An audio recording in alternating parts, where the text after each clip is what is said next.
Allô, guys, j'espère que vous allez bien. Dans la vie, on va se dire trop gentil, trop con.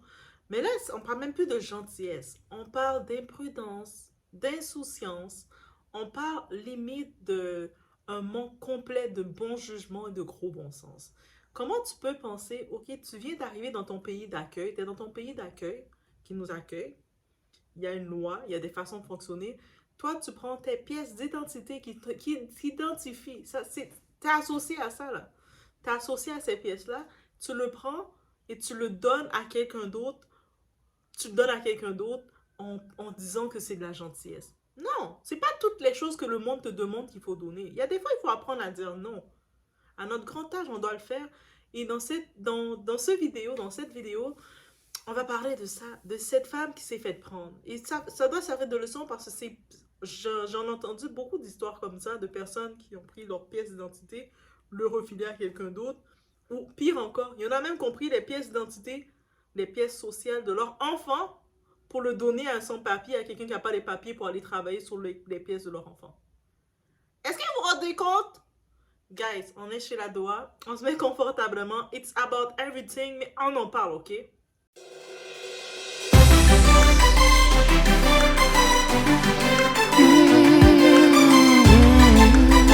Alors actuellement, je vais vous laisser jouer le petite vidéo, le témoignage que j'ai vu de cette femme qui raconte justement une femme qui a vécu, qui a été trop gentille en tant que telle, elle a été très gentille dans ses termes, qui a été trop gentille, c'est nul le moindre, qui est une femme jeune âge, ok, et elle avait un ami, les amis qui vous font des demandes comme ça, c'est pas vos amis, ok, ils ont juste vu votre faiblesse, que vous n'êtes pas capable de dire non, vous n'avez pas de bon sens, et puis ils viennent à profiter de vous.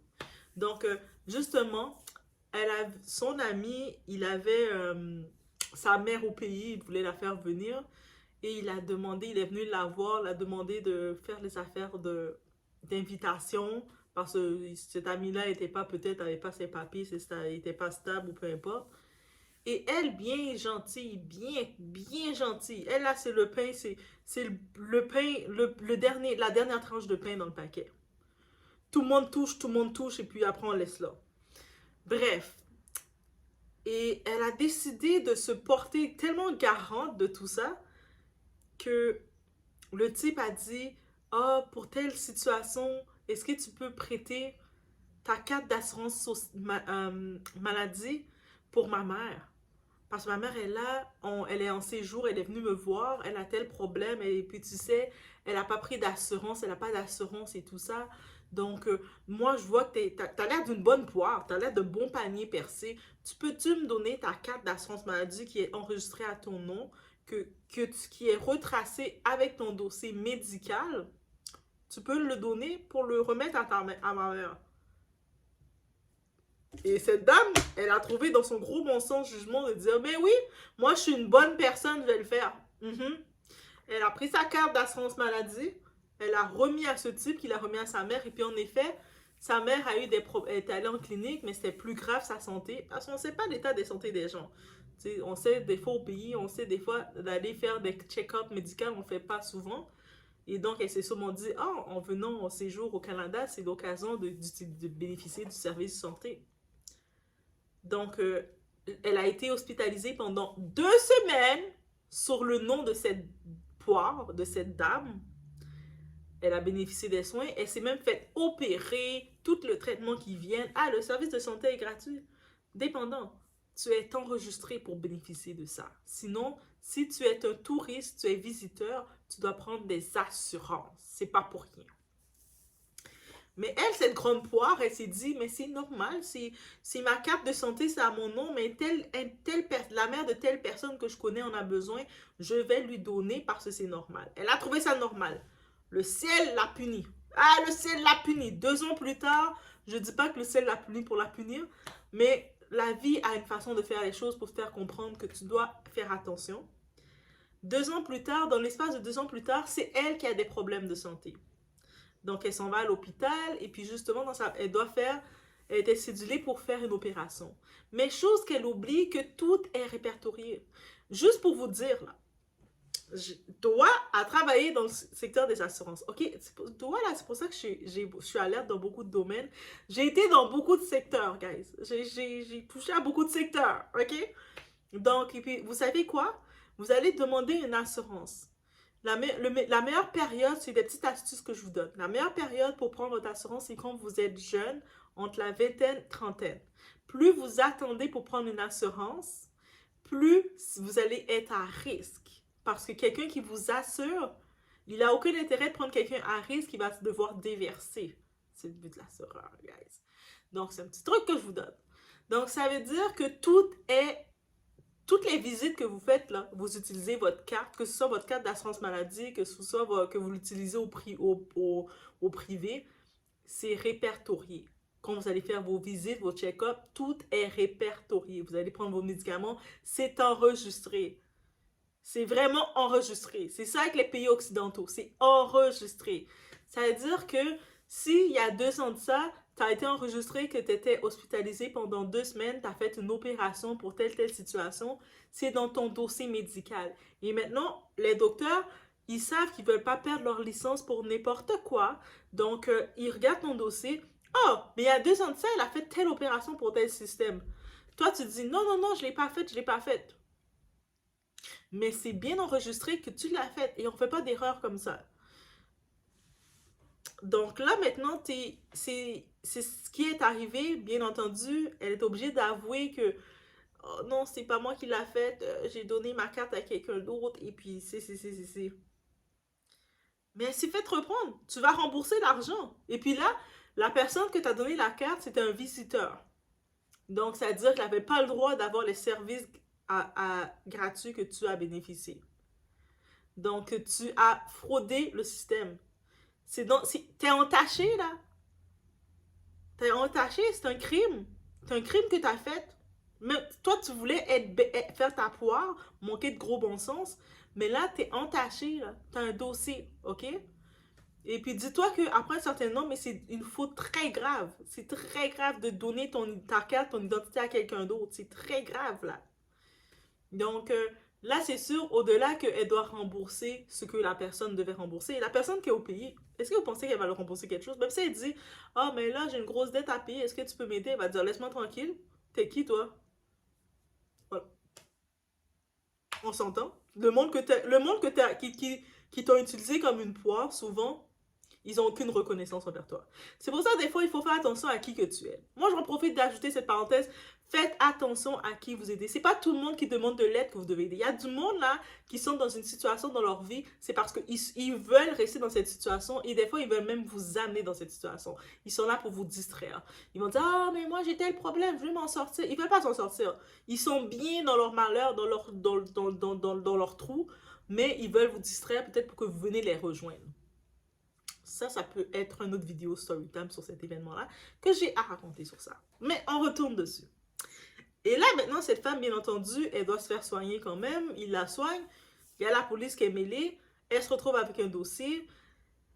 Au-delà d'un dossier, elle se retrouve avec une grosse dette parce que on sait qu'un accouchement, quand t'es pas assuré au Canada facilement, c'est 20 000 $ et plus. Là, maintenant, tu as fait 2 semaines de soins dans l'hôpital. T'es resté, t'as dormi dans l'hôpital. Est-ce qu'ils ont donné un lit semi-privé ou pas? Ça, je suis pas trop certaine dans les détails. Mais juste faire 2 semaines là, c'est beaucoup d'argent.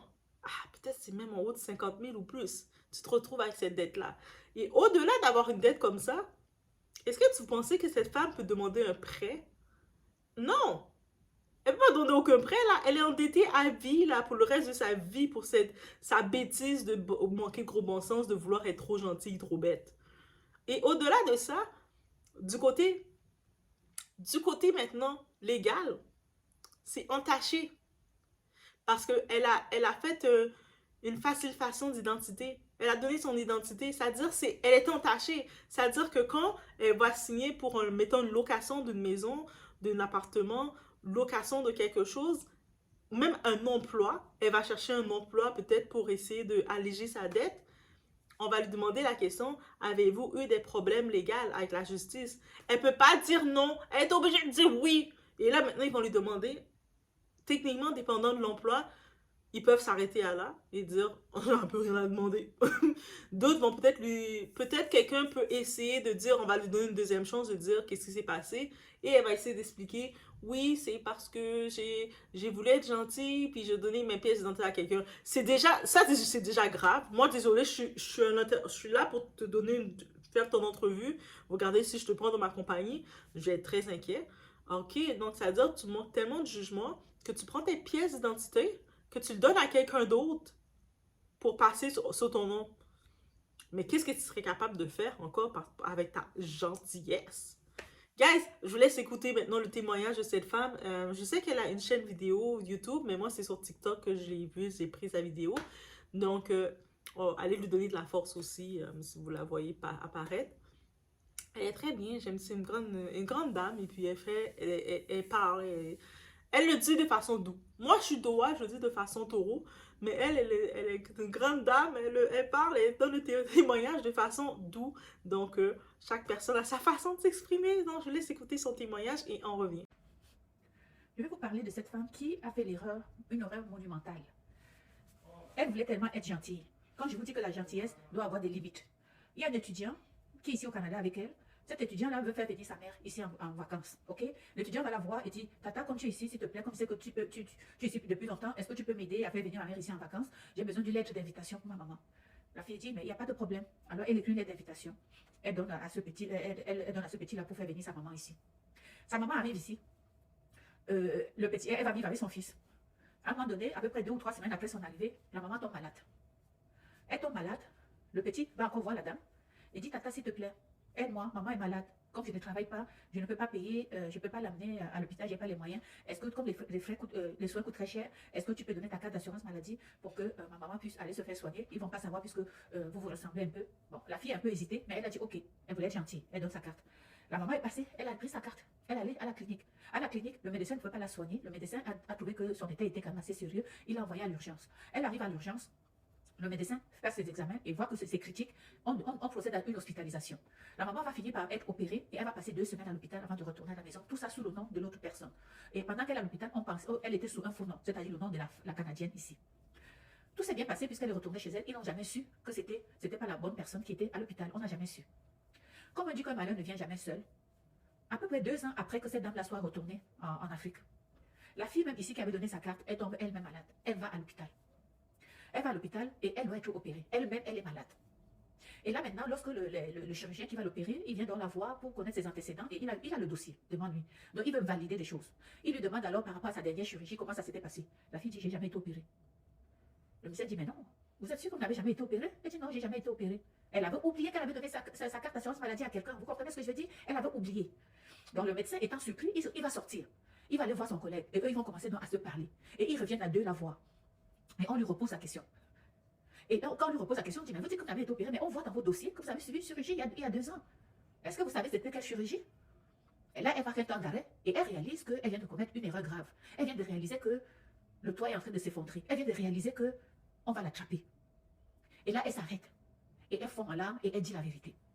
Déjà, pendant qu'ils étaient allés, ils avaient même appelé la police. Parce qu'ils ont compris qu'il y avait quelque chose qui se passait. OK? Donc, pendant que le médecin était avec les 2 médecins étaient là, la police est même arrivée aussi. Et la fille se retrouve là, elle était obligée de dire la vérité. Elle dit la vérité et on a attendu d'abord.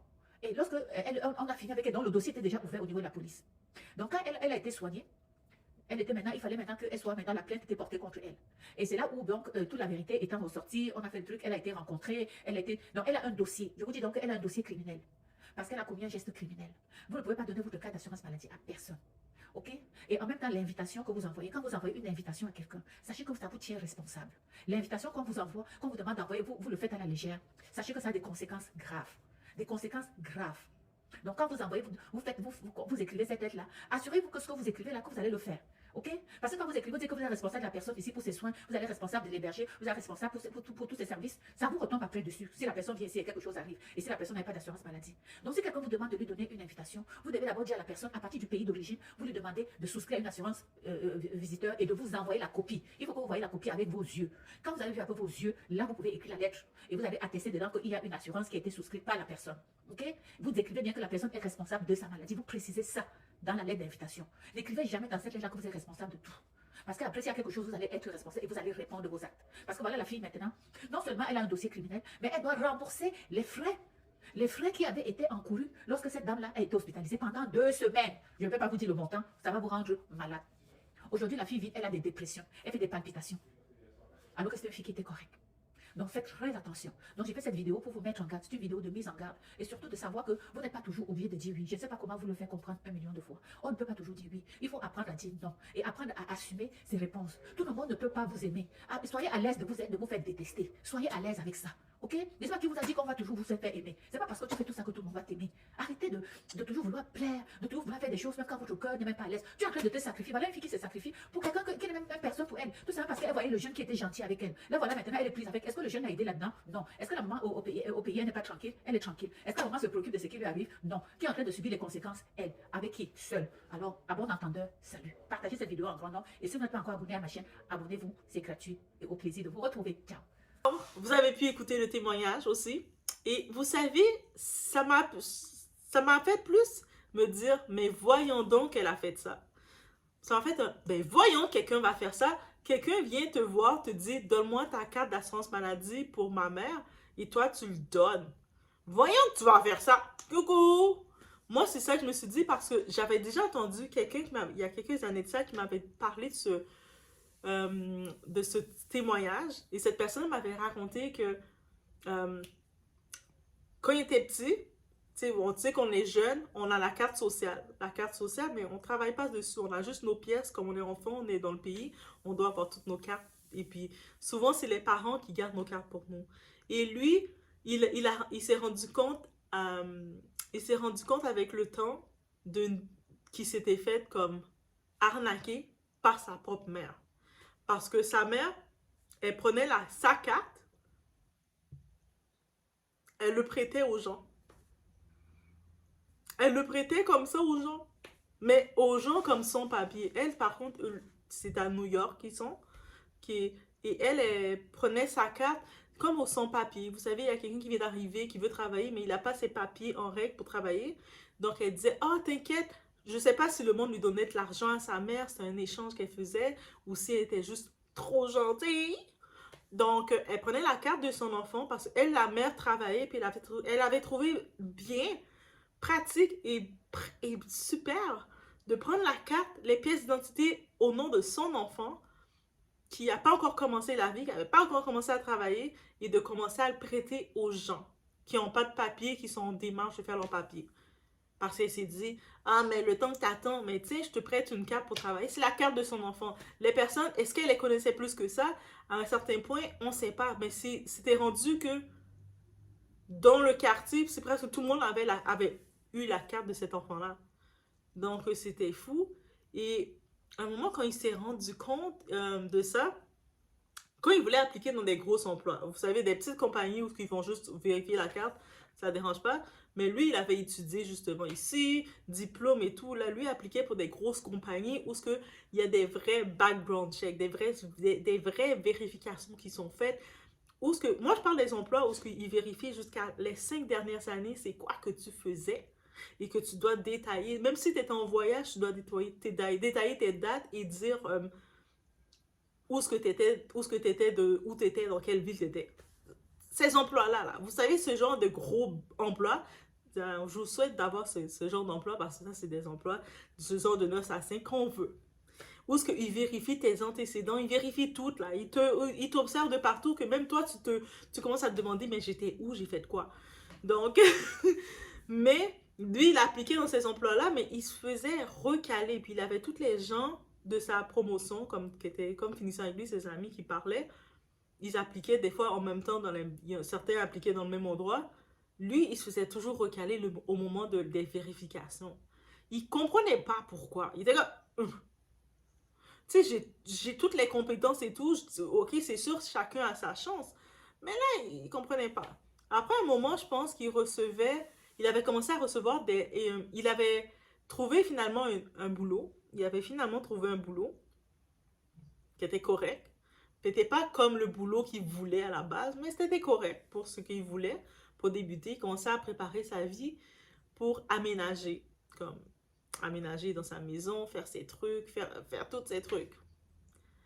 Et là, il voit que ça le revient, comme il reçoit des lettres de crédit pour remboursement, il commence à, le monde, les cartes que sa mère avait données, le monde certains avaient profité parce qu'on ne connaît pas les gens à qui sa mère donnait ces cartes, certains avaient profité pour faire des crédits, certains avaient profité pour faire un petit peu de tout, d'autres avec sa carte, il s'était mal comporté, comme vous savez, des fois quand vous êtes dans les rues, vous vous comportez n'importe comment dans les rues, vous avez des petites contraventions de rue, et puis la police demande donne-moi ta carte, et puis eux autres ils donnaient sa carte avec son nom, son identité à lui, on le traçait.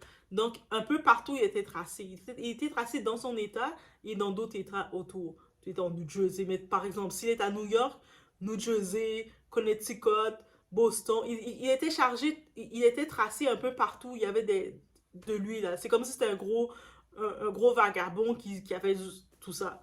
Et lui comprenait pas. Pennsylvania, je pense que le moment qu'il a été cliqué, j'ai jamais été à Pennsylvania. Tu sais, mettons New Jersey, il se disait, ok, on a de la famille vraiment là, qu'est-ce qui s'est passé?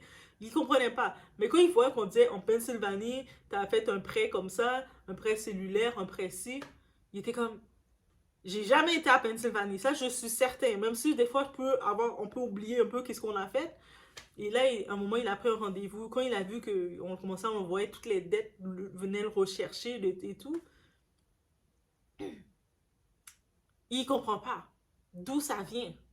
Et sa mère était à côté de lui, qu'il voyait stressé, paniqué. Elle était comme, oh, mais qu'est-ce qui s'est passé? T'étais pas à ton affaire? Tu contrôlais pas ton budget? Mais il faut faire attention, je t'ai dit, à ton budget. Mais oui, fais attention à son budget quand toi, tu as pris sa carte de pièce d'identité, tu l'as donnée à toutes les babouins sans papier que tu connais, qui ont fait n'importe quoi avec son crédit. Maintenant, toi, tu lui fais la morale en plus. C'est sûr, on peut comprendre qu'avec le temps, ça l'a tellement énervé, si on peut l'imaginer, parce que il s'est senti trahi, il s'est senti plein de choses, et puis là, il se retrouve avec plein de dettes. Son dossier, il a dû faire une demande de pardon en cours pour effacer toutes les choses bizarres que le monde avait faites sur son nom. Juste d'imaginer, il est obligé d'aller au poste de police, de prendre rendez-vous avec un juge, de faire plein d'histoires pour demander une demande de pardon et pour des choses qu'il ne comprenait pas. Et puis il expliquait après, même à force d'aller s'expliquer, payer des frais d'avocat parce que tu dois payer des frais ces frais. Le monde, quand les avocats regardaient, ils voyaient en effet telle année qu'on t'accuse d'avoir fait telle chose à New Jersey, mais tu avais 3 ans. C'est vrai qu'à 3 ans, tu ne pouvais pas vraiment te promener pour faire quoi que ce soit. Là, on commençait à coller les pièces et puis, est-ce qu'il voulait porter plainte? Il est resté dans le dilemme parce que s'il porte plainte, c'est contre sa mère. Et c'est sûr que, la famille, tout le monde va le détester qu'il ose porter plainte contre sa mère, pas vrai? Mais je pense que le moment qu'il a décidé de porter plainte, c'est quand il a vu que sa mère, au lieu de se faire petite et de dire, ok, moi j'ai fait des bêtises, mon fils, j'ai pas réfléchi, j'étais trop gentille. Elle aurait dû dire ça. Sa mère était arrogante avec lui, de dire, mais c'est aussi toi qui devais contrôler tes affaires.